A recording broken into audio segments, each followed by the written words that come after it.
embriologia é o ramo da biologia que estuda o desenvolvimento embrionário de um ser vivo, fator que tem influência direta no seu grau de complexidade e também pode ser objeto de estudo das ligações genéticas entre diferentes grupos animais.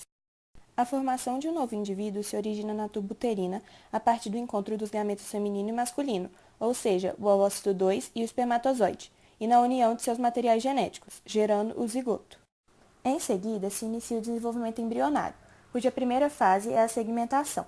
A segmentação é o processo em que o zigoto sofre seguidas mitoses de forma rápida, sem dar tempo para que as células cresçam, formando os blastômeros até que se forme um maciço de células chamado mórula.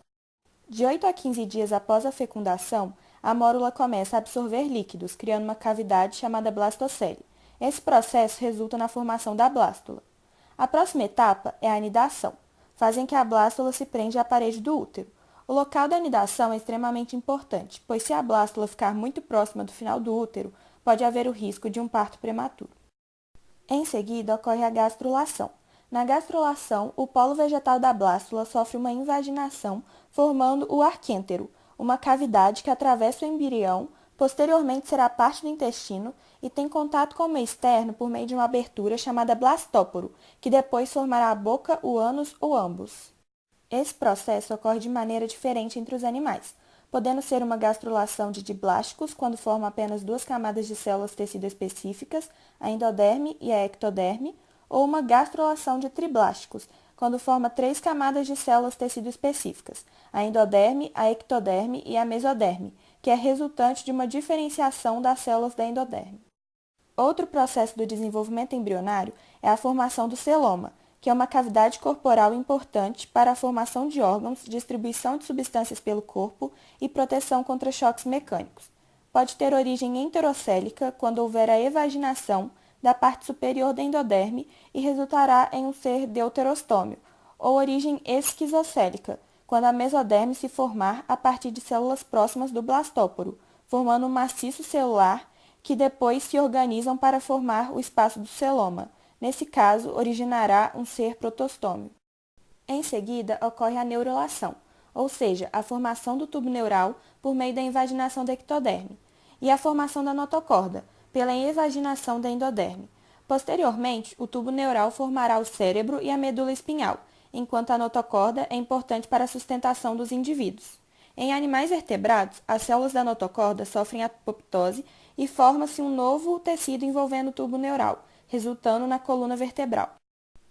A última fase do desenvolvimento embrionário é a organogênese, quando os tecidos da gástrula formam os órgãos. Alguns dos órgãos e estruturas formadas são a epiderme, o revestimento interno da boca e do ânus, o encéfalo e a medula espinhal pela ectoderme, o tecido conjuntivo muscular e vértebras pela mesoderme e o revestimento interno do aparelho digestório, respiratório, da bexiga, fígado e pâncreas pela endoderme.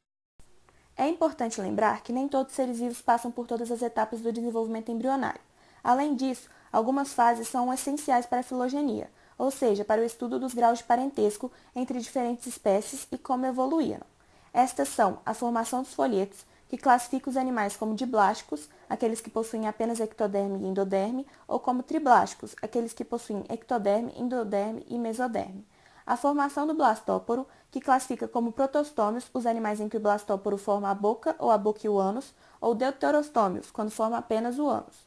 O celoma, que classifica como celomados os que têm toda a cavidade do celoma revestido por células mesodermais, acelomados, quando o espaço do celoma está ocupado por tecido endodermal, ou pseudocelomatos, quando o espaço do celoma é revestido em parte por células mesodermais e em parte por endodermais. A presença de notocorda, que classifica como cordados o que possuem a notocorda. A importância do desenvolvimento embrionário para o estudo da filogenia pode ser observado pela comparação dos seres vivos no cladograma dos animais.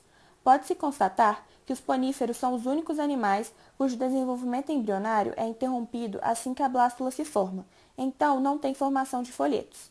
Em seguida, os quinidários passam pela diferenciação dos folhetos na gástrula, são diblásticos e protostômios. Já os plateumintos são os primeiros triblásticos a surgir, são acelomados e protostômios. Depois surgem os asqueumintos, triblásticos, protostômios e os primeiros pseudocelomados. Em seguida, surgem os moluscos, anelídeos e antrópodos, todos triblásticos, protostômios e primeiros celomados, sendo que para serem diferenciados é necessário um estudo mais profundo de seus embriões, já que eles descendem do mesmo tronco de ancestralidade. Posteriormente, surgem os equinodermos e cordados, primeiros deuterostômios, sendo que os cordados podem se dividir em vertebrados e invertebrados.